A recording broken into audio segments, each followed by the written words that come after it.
তুমি মার্কেটে গিয়ে একটু ফল কিনতে যাবে, ফলের দোকানে তুমি যখন যাবে, ওই ফলের দোকানদার এত বড় 2 নম্বর লোক হবে যে আপেলগুলো যে জায়গাগুলো পচন ধরেছে, দাগ লেগেছে, সেগুলো দেখবে নিজের দিকে ঘুরিয়ে রাখবে, আর কাস্টমারের দিকে দেখবে ফ্রেশ দিকটা দেখাবে। তুমি সহজ মনে সরল মনে ওই ফল দোকানে গিয়ে বলবে, ভাই এত সুন্দর সুন্দর ফল 1.5 কিলো আপনি প্যাকেট করে রাখেন, আমি একটু ভিতরে কাজ মিটিয়ে আসছি। ওই 1.5 কিলো আপেল তুমি কিনে নিয়ে যাবে, ওর ভেতরে দেখবে 3টে 4টে পচা ঘরে গিয়ে দেখবে। তুমি আম কিনতে যাবে, হিমসাগর বলে তোমাকে মিষ্টি আম বলে তোমাকে ঠকিয়ে দেবে, বাড়িতে গিয়ে দেখবে মুখি দিতে পারবে না, খালি তোমার পা থেকে মাথা পর্যন্ত আগে তাকিয়ে দেখে নেবে লোকটা ঝগড়া করতে পারে কি পারে না।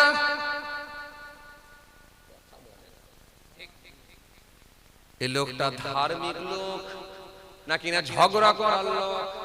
ঝগড়া করার লোক আলাদা আর ধার্মিক লোক হলো আলাদা।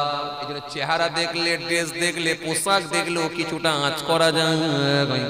এই জন্য ওরা দেখলেই বুঝতে পারে আসলে কোনটা খেলাড়ি লোক আছে। ভাই কথা বুঝতে পারছেন? হ্যাঁ, যেই দেখবে একজন নামাজি দাড়িওয়ালা সহজ সরল মানুষ, বুড়ো মানুষ এসে দাঁড়িয়েছে, অমনি তোমাকে ঠকতে হবে। তুমি এক গাড়ি বালি নেবে, এক গাড়ি তুমি বালি নেবে, তোমাকে 4 ফুট বালি বলে 3.5 ফুট বালি দিয়ে দেবে, দিয়ে এমন ভাবে রড মারবে, মেরে তোমাকে 4 ফুট দেখাবে, কিন্তু পরে যখন তুমি ঢেলে নেবে পরে বুঝতে পারবে 3.5 ফুট আছে। তুমি 5000 ইট কিনবে ইট ভাটা থেকে, 1 নম্বর ইটের টাকা দিয়ে আসবে, ওর ভেতরে তুমি 2001 নম্বর পাবে, আর 2000 তুমি 2 নম্বর পাবে, আর 1000 তুমি 3 নম্বর পাবে। 1 2 3 রকমের মাল, 1000 2000 3 আর 2000, মোট 5000 ইট কিনবে, কিন্তু এই 5000 ইটের ভেতরে 3 রকম পাইল থাকবে, কিন্তু তোমার টাকাটা 1 নম্বরের টাকাই নেবে। ধার্মিক লোকগুলো জিজ্ঞেস করে দেখেন না বাবা, আমি বলছি কেন, মেলান না আপনি। এই জন্য আল্লাহ সুন্দর করে আমরা শোনেন হাবিব, ওয়াইযা লাকুল্লাযীনা আমানু ক্বালু আমান্না ওয়াইযা খালাউ ইলা শায়াতিনহিম ক্বালু ইন্না মা'আকুম ইন্নামা নাহনু মুস্তাহজিউন। হ্যাঁ আমার হাবিব শুনেন, ওই মুনাফিক লোকগুলোর আলামত কি জানেন? ওরা যখন মুমিনদের কাছে যাবে, মুমিনদের কাছে গিয়ে বলবে আমরা তোমাদের দিকেই আছি, আবার যখন দেখবে ওরা কাফেরদের কাছে যাবে, গিয়ে বলবে আমরা তোমাদের দলে আছি। মুমিনদেরকে নিয়ে ঠাট্টা করবে, ওরা পরিহাস করবে, ওরা মাশকারা করবে, মজাক করবে, পরিহাস করবে, উপহাস করবে, পরিহাস করবে মুমিনদেরকে নিয়ে, হা হা করে হেসে বলবে মুমিনরা আমাদেরকে চিনতে পারে না। আজও দেখেন কত 2 নম্বরী লোক, ঈদের দিনে দেখবেন ঈদও পরে মুমিনদের পাশে এসে দাঁড়িয়ে যায়। আরে কথা বলেননি কেন? আজও দেখবেন কত 2 নম্বরী লোক, মুনাফিক লোক, জুমার দিনে 2 রাকাত নামাজ পড়ে মুমিনদের পাশে এসে দাঁড়িয়ে যায়। মুমিনরা বুঝতে পারে না, খোলা মনে মেসে, ওরা মনে করে এরা মনে হয় আমাদের মতোই আল্লাহওয়ালা ঈমানদার, কিন্তু না না না না না, আসলে কিন্তু ওরাই হলো পাক্কা বাটপার মুনাফিক। এই মুনাফিকের লোকের সংখ্যা আজকের দিনে বেড়ে গেছে। সাংবাদিককে বলেছে মেরে ফাটিয়ে ফেলেছে মুর্শিদাবাদ, ব্যান্ডেজ করা আছে, ব্যান্ডেজ করা আছে, হাত ব্যান্ডেজ, পা ব্যান্ডেজ, কিন্তু বড় ভাবতে অবাক লাগে যে সাংবাদিককে যখন মারছে ওই মারার ছবি কিন্তু একটা পাওয়া যাচ্ছে, অথচ সাংবাদিকের হাতে বড় ক্যামেরা। এখন প্রত্যেকটা লোকের হাতে ক্যামেরা, যেখানে একটা মশা যেতে পারে না, যেখানে একটা পিঁপড়ে গলিতে পারে না ক্যামেরা ছাড়া, সেখানে সাংবাদিককে মেরে ফাটিয়ে ফেলছে, পা হাত মেরে ফাটিয়ে ফেলছে, রক্তে রক্তপাত হয়ে যাচ্ছে, সেখানে একটা ছবি দেখাতে পারছে না। বাট সাংবাদিকের হাত ব্যান্ডেজ, পা ব্যান্ডেজ, পায়ে ব্যান্ডেজ করা আছে, হাতে ব্যান্ডেজ করা আছে, কিন্তু মারছে, মারার ছবি একটা পোস্ট। বুঝতে পারছেন? নকল মালের উপরে লেখা আছে নকল হইতে সাবধান। বুঝতে পারছেন? খালি একটাই কথা, মাঠ গরম করতে হবে, সামনে ইলেকশন আছে 26। যে কোনো ভাবে একটা কমিউনিটির মানুষের ভোটকে এক জায়গায় জমা করতে হবে, একটাই কথা। আমি কি আপনাকে এমনি বলছি যে 2 নম্বরই লোকগুলি এখন সব চালাচ্ছে, সব 2 নম্বর লোক। কিছু কিছু মানুষ দেখবেন ফেসবুকে পোস্ট করে, দেখবেন কবে কারে ছবি নিয়ে কবে দেখাচ্ছে, দেখবেন অন্য দেশের ছবি নিয়ে এই দেশে চালিয়ে দিচ্ছে, অন্য রাজ্যের ছবি নিয়ে এই রাজ্যে চালাচ্ছে। বললাম সব মুনাফিক।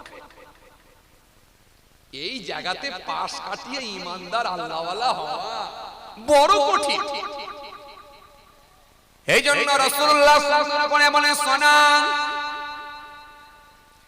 দ্বিতীয় নাম্বার 2 নাম্বার হলো ওয়াইজা ওয়াদা কালামা, আর ওয়াদা দিলে তারা পূরণ করবে না, এটাও হবে মুনাফিকদের আলামত। ওয়াদা দেবে যখন, ওই ওয়াদা কিন্তু তারা পূরণ করবে না। এজন্য একটা লোকের কাছ থেকে খবর নিয়ে দেখেন, হার্ডওয়ার্সের দোকানে ধার করে রেখেছে, আজ 5 বছর হয়ে গেল পয়সা দেয় না। মুদিখানা দোকানে 3 বছর হয়ে গেল পয়সা দেয় না। ওয়াদা দিলে কিন্তু ওয়াদা পূরণ করবে না, খালি ডেট পাল্টাবে, তারিখ পাল্টাবে, বার পাল্টাবে, কিন্তু পয়সাটা দেবে না। নবী বললেন এটাও হলো মুনাফিকের আলামত। তৃতীয় নাম্বার আলামত হলো আর আমানতের খিয়ানত করবে। তার কাছে যদি কিছু মাল না কামায়, একজন গরিব লোক, দুস্থ লোক, অসহায় লোক, ব্যাংক অ্যাকাউন্ট সিস্টেম তার নাই, পাসবই নাই, একজন কি নামের একটা নামাজি ছেলে, শিক্ষিত ছেলের কাছে বলল, ভাইপো ভাতিজা, আমি তোমার কাছে 50,000 টাকা রাখছি, সামনে আমার মেয়ের বিয়ে আছে ফাল্গুন মাসের 2 তারিখে, ফাল্গুন মাসের 2 তারিখে আমার মেয়ের বিয়ে। ও ভাতিজা, তুমি ফাল্গুন মাসের 1 তারিখে আমাকে পয়সাটা দেবে, কিংবা মাঘ মাসের 30 তারিখে আমার পয়সাটা দেবে। আমার বড় ছেলে বলেছে, আব্বা কোনো চিন্তা করবে না, আমি পয়সা দেব। আমার মেজো ছেলে বলেছে, আব্বা তুমি কোনো টেনশন করবে না, আমিও পয়সা দেব। আমার ছোট ছেলে বলেছে, আব্বা কোনো টেনশন করবে না, আমি পয়সা দেব। আমার 3 ছেলে বিয়ে উদ্ধার করে দেবে, কিন্তু আমি বুড়ো বাপ, আমি বয়স্ক মানুষ, পুরো বাংলা, আমারও তো কিছু দায়িত্ব আছে, কর্তব্য আছে, তাই যেমন পারি তেমন কাজ করি, লোকের মনিস খেতে দিই, কারণ নাগল করে দিই, কারোর জমিটা আল টেনে দিই, রোল টেনে দিই। এইরকম করে করে আমি 50,000 টাকা জমিয়েছি। ও বাবাজি, আমার ভাতিজা, তোমার উপরে আমার বিশ্বাস আছে, তুমি মাঘ মাসের 30 তারিখে আমার দেবে পয়সাটা, ফাল্গুন মাসের 2 তারিখে আমার মেয়ের বিয়ে। যখন আপনি এই কথা বলে ওই যুবক তার কাছে আপনি 50,000 টাকা রেখে দিলেন, কাউকে কিছু জানালেন না, ঠিক মাঘ মাসের 30 তারিখ হয়ে গেল, 30 তারিখে গিয়ে যখন ওই চাচা পয়সা চাইতে যাচ্ছে, ভাতিজা পয়সাটা দাও, তখন ওই ছেলেটা বলছে, পয়সা কিসের পয়সা? পয়সা কোথা পয়সা? আপনি বুড়ো মানুষ হাও হাও করে কেঁদে কেঁদে বলছেন, বাবা তোর কাছে তো আমি 50,000 টাকা দিলাম। বলে, চাচা একদম মিথ্যা কথা বলবেন না, আমি নামাজি পড়ি। তার কথা কায়দা কারণের কথা, তার টেকনিক্যাল কথা, তার এত কায়দার কথা, এত সুন্দর করে গুছিয়ে কথা বলতে পারে, ওই গুছিয়ে কথা বলে লোকের সামনে আপনার মতো বয়স্ক লোকটাকে মিথ্যেবাদী বলে প্রমাণ করে দেয়। নবী বললেন এরা হলো আমানতের খিয়ানতকারী, এরাও হলো মুনাফিক। এজন্য রাসূল বললেন এই আলামতগুলো মিলে গেলে তোমরা বুঝে নেবে এরা হলো প্রত্যেকই মুনাফিক। আর আমার আল্লাহ সুন্দর করে বললেন এদের থাকার জায়গাটা কোথায় হবে, ও নবী একবার শুনে রেখে দেন, জেনে রেখে দেন। কল আয়াতুল, নবী শুনে রেখে দেন, জেনে রেখে দেন। আমি আল্লাহ বলি ইন্নাল মুনাফিকিনা ফিদ দারকিল আসফালি মিনান নার ওয়া লান তাজিদ লাহুম নাসীরা। ও আমার হাবিব শুনে রাখেন এই মুনাফিক থাকবে জাহান্নামের নিম্ন স্থানে, জাহান্নামের নিচে। বরং কাফেরদের থেকে মুনাফিকদের হাল আরো ভয়ঙ্কর হবে।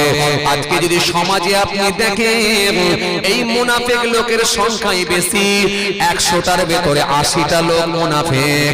কি দাড়িওয়ালা, কি দাড়ি কাটা, কি 2 নম্বরী লোক, কি নামাজি, কি বেনামাজি, কি ভিন্ন ধর্মের মানুষ। এখানে একরকম, ওখানে একরকম, ওখানে একরকম, এখানে একরকম। কথা পাল্টাতে বেশি কোনো সময় লাগে না, যেখানে যে কথাটা বললে কাজ হবে সেটাই বলবে। এই মুনাফিকগুলো সমাজের জন্য খুব ভয়ঙ্কর। এই মুনাফিকগুলোই আজকের দিনে সবথেকে বেশি। যে মুসলমানদেরকে জিহাদি ছাড়া কথা বলে না, যে মুসলমানদেরকে রোহিঙ্গা ছাড়া কথা বলে না, যে মুসলমানদেরকে বাংলাদেশি ছাড়া কথা বলে না, সেই বড় নেতা আবার বলছে আমরা উন্নয়ন সবার জন্য করব, হিন্দু মুসলমান শিখ ইসাই নির্বিশেষে সবার জন্য উন্নয়ন করব। ভোট আপনারাও দিতে পারেন, দিলে আপনাদের উন্নয়ন করব। একটু যদি পাশের স্টেটের দিকে, রাজ্যের দিকে তাকাই, যেদিকে চোখ যায় সেদিকে মসজিদ ভাঙা হয়, যেদিকে চোখ যায় সেদিকে মাদ্রাসা ভাঙা হয়, যেদিকে চোখ যায় সেখানে গরিব মানুষগুলোর বাড়ি ভাঙা হয় বুলডোজার দিয়ে। তারা বলছে এই মুসলমানগুলো আমাদের ভোট দেয় না, টাকা দিলেও ভোট দিতে চায় না, এদেরকে যদি 1 লাখ টাকা করে দিই তবু ভোট দেবে না। ভাবা যায়। আবার বলছে উন্নয়ন দেখে ভোট করব। যে লোকটার বাড়ি ভেঙে দিয়েছে সে উন্নয়নের কথা মনে থাকবে তার? কথা পাল্টাতে বেশিক্ষণ সময় লাগে না। এই মানুষগুলো আজকে সমাজে বেশি। মুমিন ইমানদার লোকের জন্য খুব কঠিন দিন। কোন ঠাসা হয়ে আপনাকে থাকতে হবে, মুখ খোলার কোনো জায়গা নাই। মুখ খুললি মার খাবে, আর না খুললে পিছে পিছে মারবে আপনাকে। প্রথমে তারা করবে, বাজার থেকে ছুটে চলে এসেছেন বলখেলা গ্রাউন্ডে, মাঠে এসে তারা করেছে, ছুটে চলে এসেছেন ভয়েতে ঘরে যখন ঢুকে পড়েছেন তখন যাবেন কথা বলেন।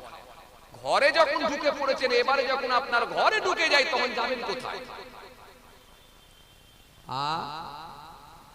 আসেন, ভুল বুঝবেন না, রাগ করবেন না। আমি আপনাকে বুঝাতে চাইছিলাম ইমানদারের লক্ষণ দিয়ে আপনাকে মেলাতে হবে, সেই পরীক্ষা আপনাকে দিতেই হবে। এই পরীক্ষায় উত্তীর্ণ হওয়াটা বড় কঠিন। হ্যাঁ, শুরু করেছিলাম সূরা বাকারার কিছুটা আয়াত নিয়ে বলেছিলাম, যালিকাল কিতাব লা রাইবা ফি হুদাল লিল মুত্তাকিন আল্লাযীনা ইউমিনুনা বিল গায়বি ওয়া ইউকিমুনাস সালাহ ওয়া মিম্মা রাযাকনাহুম ইউনফিকুন ওয়াল্লাযীনা ইউমিনুনা বিমা উনজিলা ইলাইকা ওয়া মা উনজিলা মিন ক্বাবলিক ওয়াবিল আখিরাতি হুম ইউকিনুন। এই আয়াতে বলছিলাম, এই আয়াতের কথা বলতে আমি এত দূর চলে এলাম যে এই আয়াত নিয়ে বলছিলাম। এরপরে আমার আল্লাহ সুন্দর করে বলেন, সোনা বান্দা والذين يؤمنون بما أنزل إليك وما أنزل من قبلك ওয়াবিল আখিরাতি হুম ইউকিনুন। ও আমার হাবিব শুনেন, তারা বিশ্বাস করবে কিসের উপরে? যেটা আপনার উপরে নাজিল হয়েছে, আমি আল্লাহ নাজিল করেছি, এবং আপনার পূর্বেও যা নাজিল করেছি না সেগুলোর উপরে তারা বিশ্বাস করবে। নবীর উপরে নাজিল হয়েছে কি? জোরে বলেন। কোরআন শরীফ কালামুল্লাহ, আল্লাহর কালাম। এই আল্লাহর কালাম, এটা নবীর উপরে নাজিল হয়েছে, আল্লাহর কালাম। ও আমার হাবিব, আপনার উপরে যা নাজিল করা হয়েছে, আপনার পূর্বেও যা নাজিল করা হয়েছিল, সেগুলোর উপরে তারা বিশ্বাস করবে। ওয়াল্লাযীনা ইউমিনুনা বিমা উনজিলা ইলাইকা ওয়া মা উনজিলা মিন ক্বাবলিক ওয়া বিল আখিরাতি হুম ইউকিনুন। আর আমি আল্লাহ বলছি, আখিরাতের উপরে তারা বিশ্বাস করবে, তাদের ইয়াকিন থাকবে। এই কোরআনকে তারা হৃদয়ে নিয়ে নেবে, অন্তরে নেবে। কোরআনকে তাদের অন্তর থেকে মুছে দিতে পারবে। কিন্তু বড় আফসোস নিয়ে বলতে হয়, আজ সমাজের কিছু মানুষ কোরআনের আয়াতকে সামনে রেখে এই সমাজের বুকে ভুল মেসেজ দিয়ে, ভুল ব্যাখ্যা করে, অপব্যাখ্যা করে, ভুল মেসেজ দিয়ে কিছু মানুষকে তারা উত্তপ্ত করে হিংসার বাতাবরণ তৈরি করতে চায়। এই কয়েকদিন আগে আপনারা দেখলেন অসীম বাবু, অসীম সরকার আল্লাহর কোরআনকে নিয়ে যে মিথ্যা মন্তব্য করে, ভুল ব্যাখ্যা করে, অপব্যাখ্যা করে মানুষের সামনে আগুন জ্বালিয়ে দিল। সমাজে এরকম মানুষ আগেও এসেছিল, এখনো আছে। আপনাদের জানা আছে,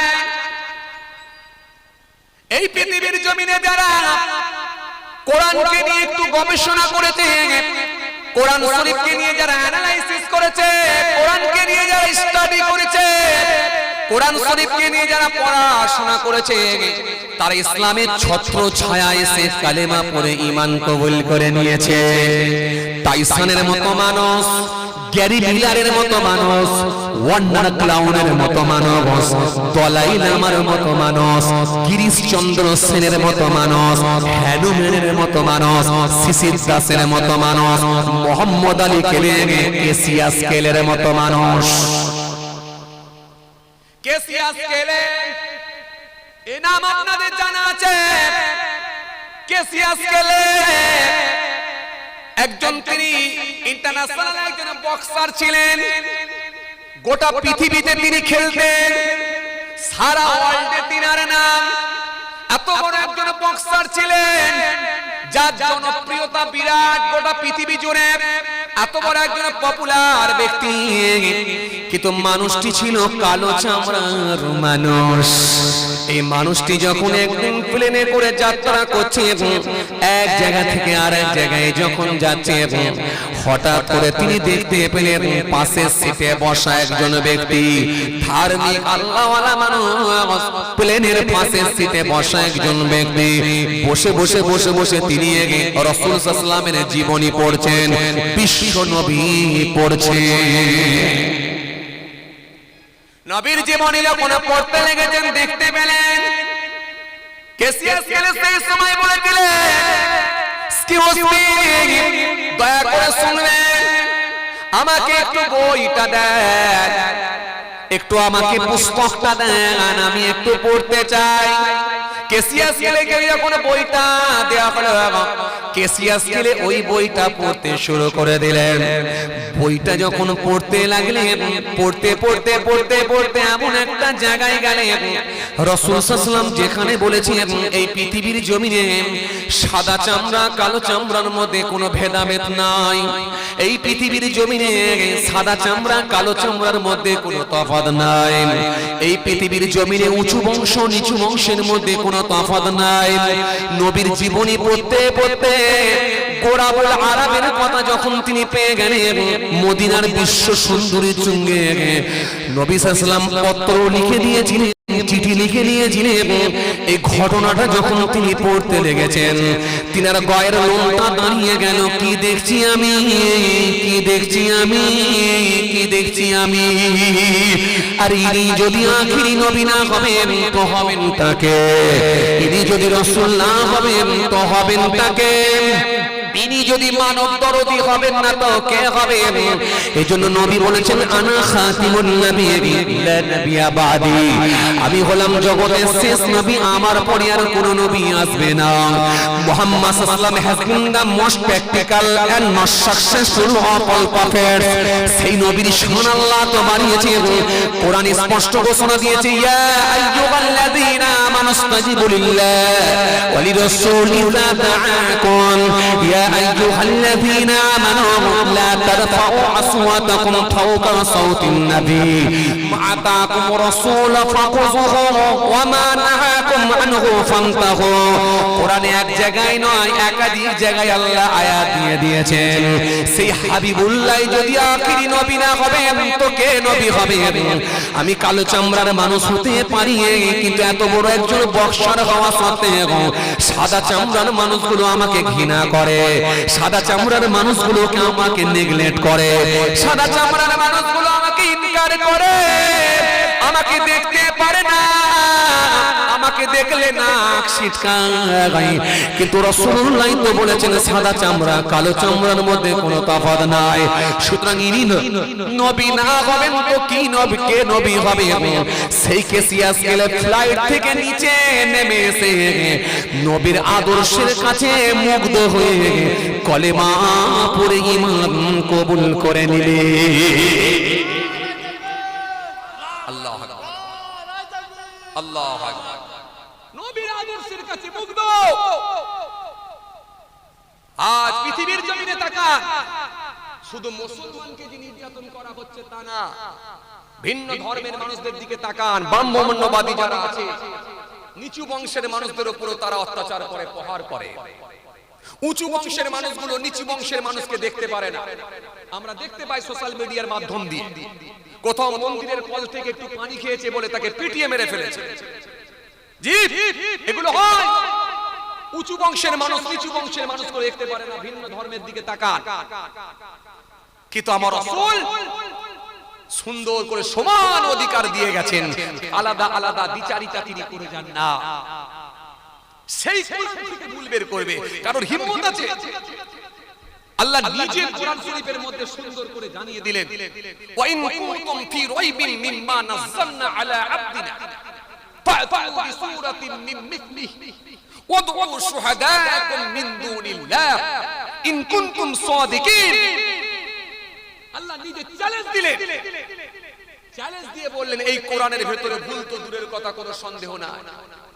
যদি তোমরা চ্যালেঞ্জ অ্যাকসেপ্ট করো, যদি তোমরা চ্যালেঞ্জকে গ্রহণ করো, আমি আল্লাহ বলছি কোরআনের মতো একটা সূরা তৈরি করে, আয়াত তৈরি করে দেখাও, পৃথিবীর যার খুশি সাহায্য করো, আমার কোনো অসুবিধা নাই, আমার কোনো আপত্তি নাই, আমি আল্লাহর কোনো অসুবিধা নাই।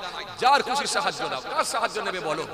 আমেরিকার মানুষের সাহায্য নেবে নাও, ব্রিটেনের মানুষের সাহায্য নেবে নাও, ইংল্যান্ডের মানুষের সাহায্য নেবে নাও, ফ্রান্সের মানুষের সাহায্য নেবে নাও, জাপানের মানুষের সাহায্য নেবে নাও, কোনো আপত্তি নেই। যার খুশি সাহায্য নাও, আমি আল্লাহর সাহায্য ছাড়া কোরআনের মতো একটা সূরা তৈরি করে, আয়াত তৈরি করে দেখাও, ইন কুনতুম সাদিকিন, যদি তোমরা সত্যবাদী হও। দেখাও। এই চ্যালেঞ্জে আজ পর্যন্ত কেউ অ্যাকসেপ্ট করতে পারেনি, এই চ্যালেঞ্জের জায়গায় কেউ আসতে পারেনি। আর এই কোথাকারের কে? অসীম বাবু, অসীম সরকার, দুটো আমরা ভাতে দেশ, সে বলছে আমি কোরআনের ভুল বের করে দিয়েছি। পাগলে কি না বলে, ছাগলে কি না খায়, কোথায় নেতাজি আর কোথায় পিয়াজি, কথা বলে, কোথায় জ্যোতি বোস, কোথায় তখ্ত বোস, এগুলো সব কথাই মানুষ বলে না।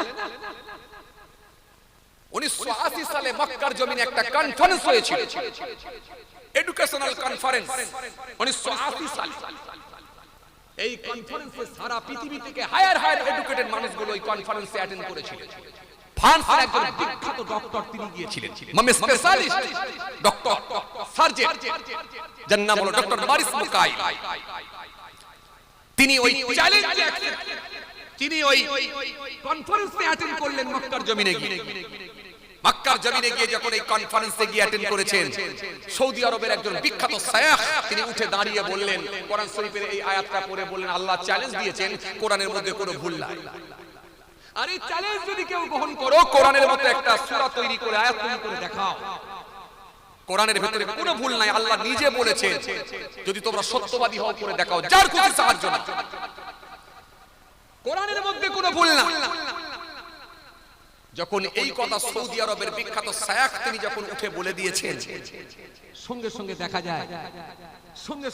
যায় ডক্টর মারিস মুকাইল সেই সময় মনে মনে ভাবলেন, কি বলে ১৫০০ বছর আগেকার গ্রন্থ কিতাব, একটা ওল্ড পুস্তক কিতাব, তার ভেতরে বলে নাকি ভুল নাই। ঠিক আছে, ফ্রান্সের জমিনে যাই, আমি চ্যালেঞ্জ করছি, এর ভুল বের করে আমি দেখাবো। গোটা পৃথিবী পর্যন্ত আমি পৌঁছে দেবো যে আমি ভুল বের করেছি। চ্যালেঞ্জে অ্যাকসেপ্ট করলেন, করে ফ্রান্সের জমিনে চলে এলেন।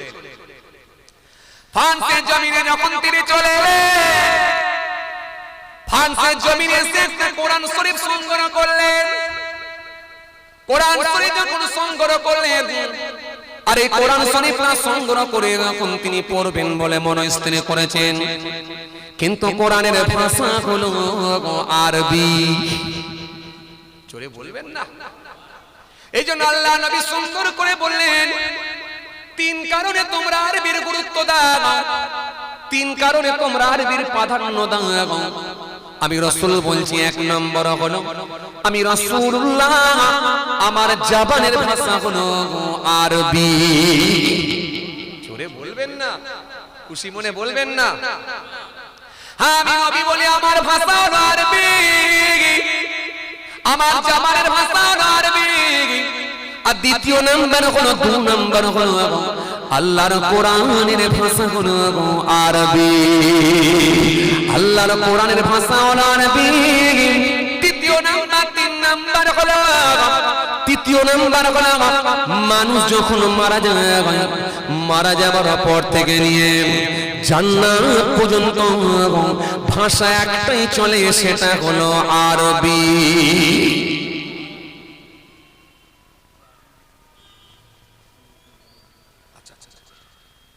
একটাই আজান, একটা ১৫ জামাত, 10 মিনিট আছে, যাক।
একটাই আজান হবে, একটা ১৫ জামাত হবে।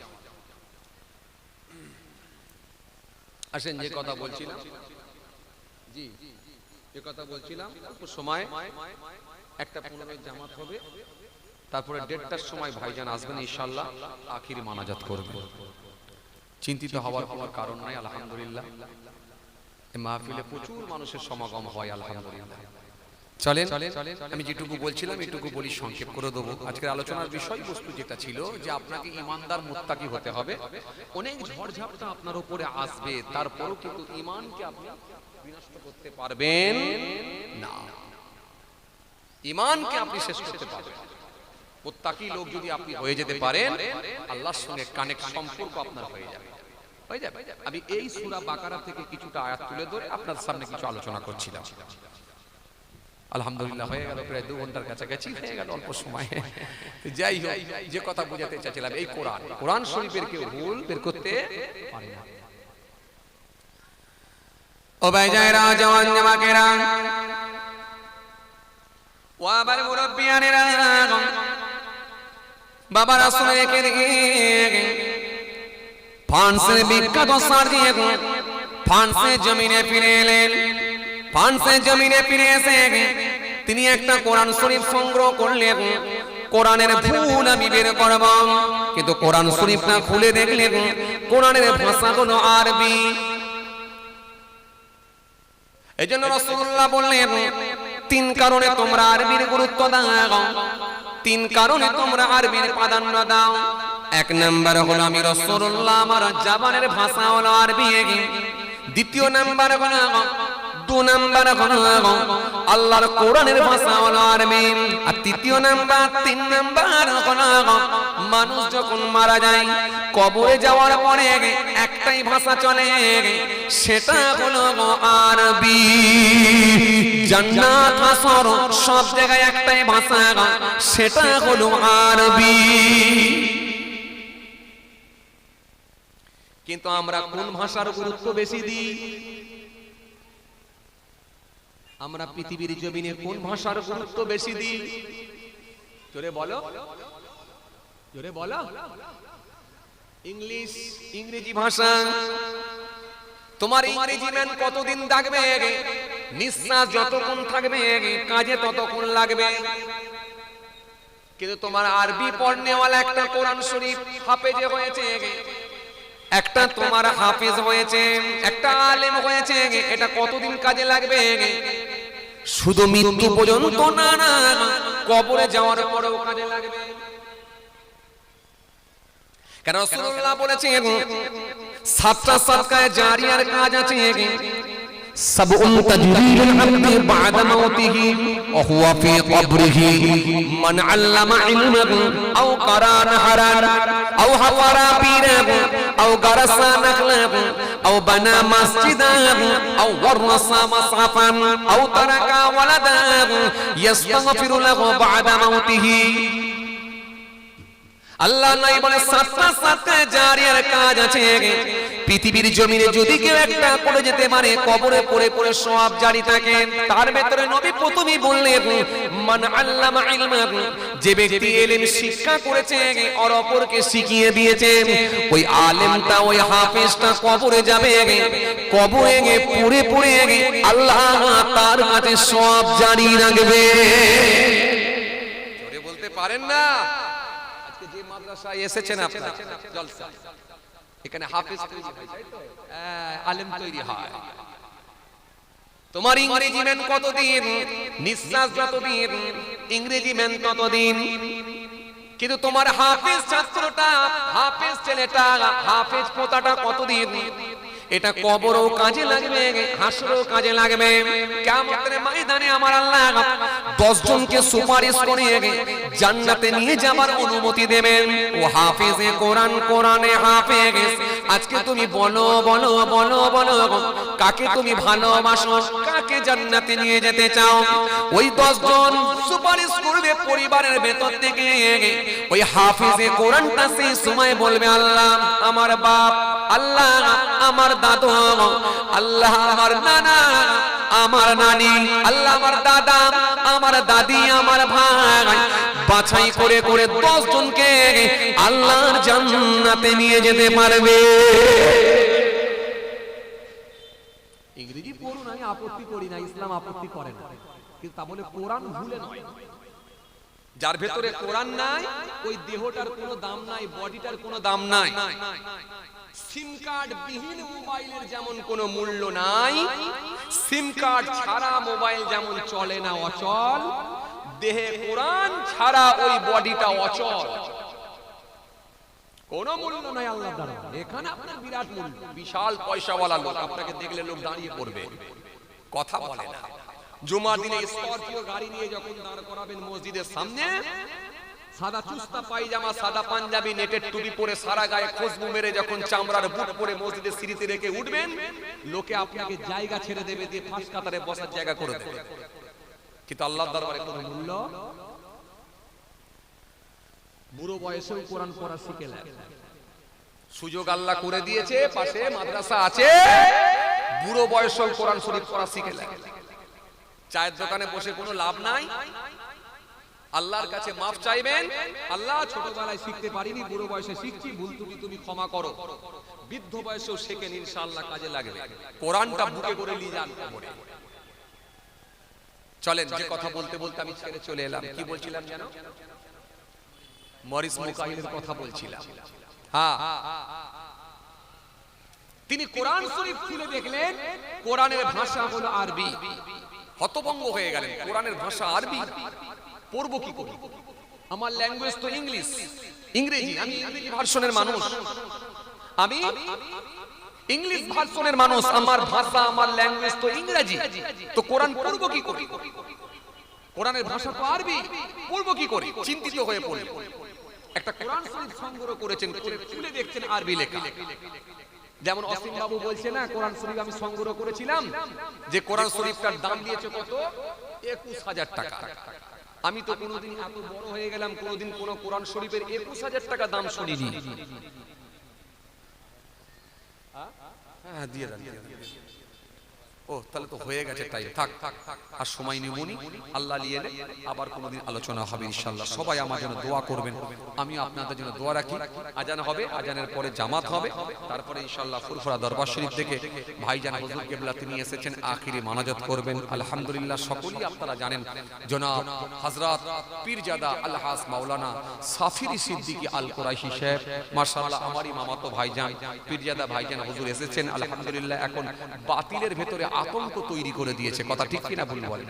বাতিলের আতঙ্ক। আলহামদুলিল্লাহ, খুব ভালো আলোচনা করেন এবং খুব ঝাঁঝালো ভাষায় আলোচনা করে, আপনারা জানেন। মাশাআল্লাহ, সুন্দর আলোচনা করবেন, আপনাদের খেদমতে আলোচনা হবে, আপনারা সকলেই আলোচনা শ্রবণ করবেন মাশাআল্লাহ।